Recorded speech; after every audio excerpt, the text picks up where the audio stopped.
Hey everyone, and welcome to this explainer. Today, we're diving into a truly fascinating, holistic approach to curing the deep, heavy fatigue of our modern era.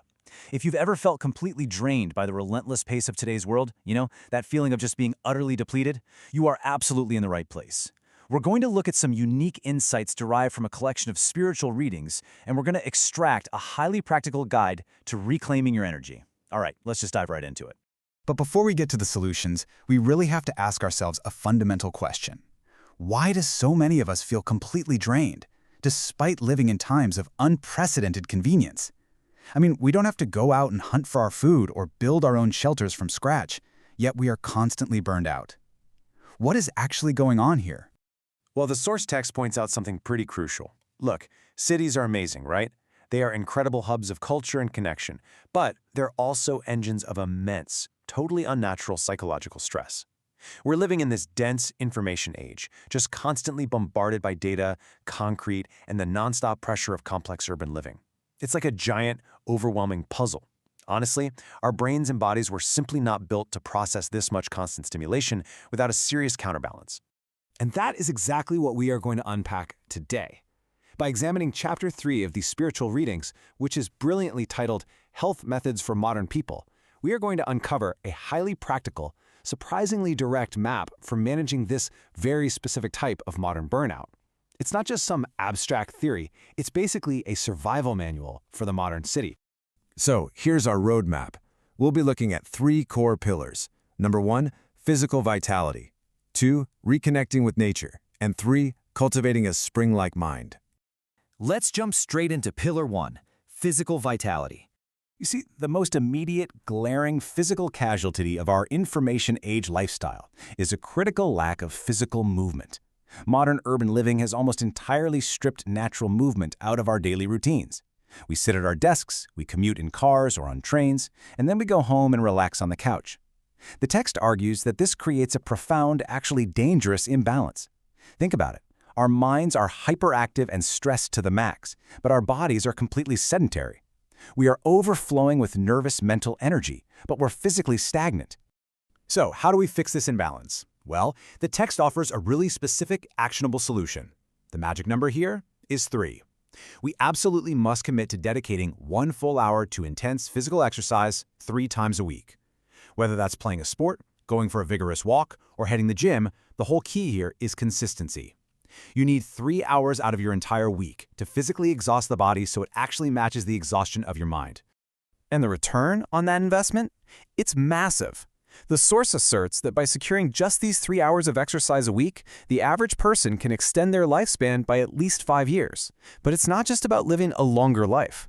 Those 5 years come with an extended capacity for continued intellectual and creative activity way later in life. It literally buys you more time to be brilliant. Moving right along to Pillar 2, reconnecting with nature.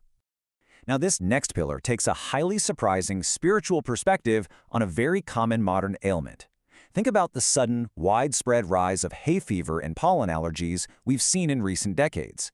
We usually just blame it on genetics or a particularly harsh spring season, right? But the text asks us to look a bit deeper. Could these allergies actually be a spiritual warning?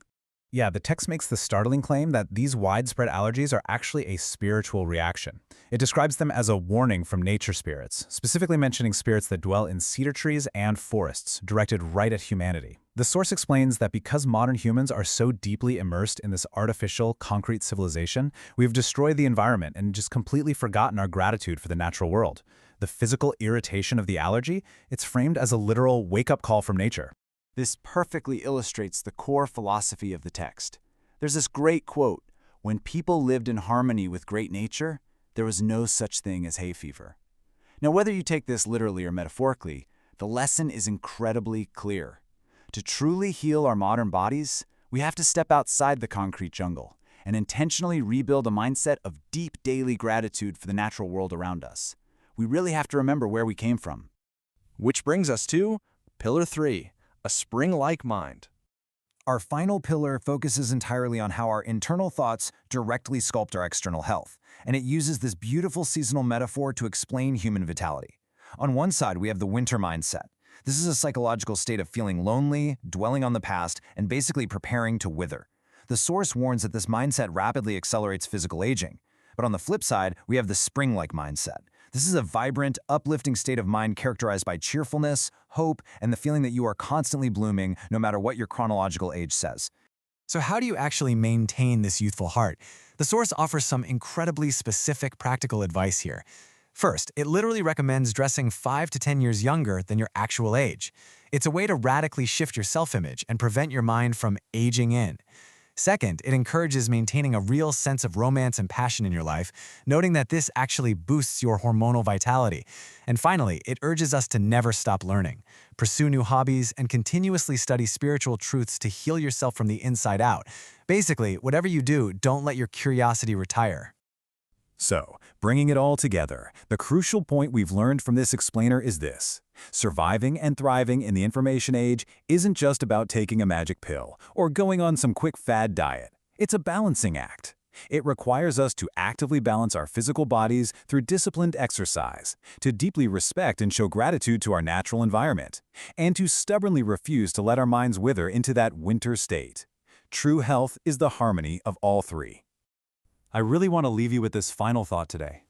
Take a good, hard look at your own modern life, with all its screen time, stress, and crazy busy schedules. Ask yourself, which of these three pillars, physical action, natural gratitude, or a spring-like mindset, is most in need of your attention right now? Pick just one and start rebuilding your vitality today. Thank you so much for joining me on this explainer, and keep learning.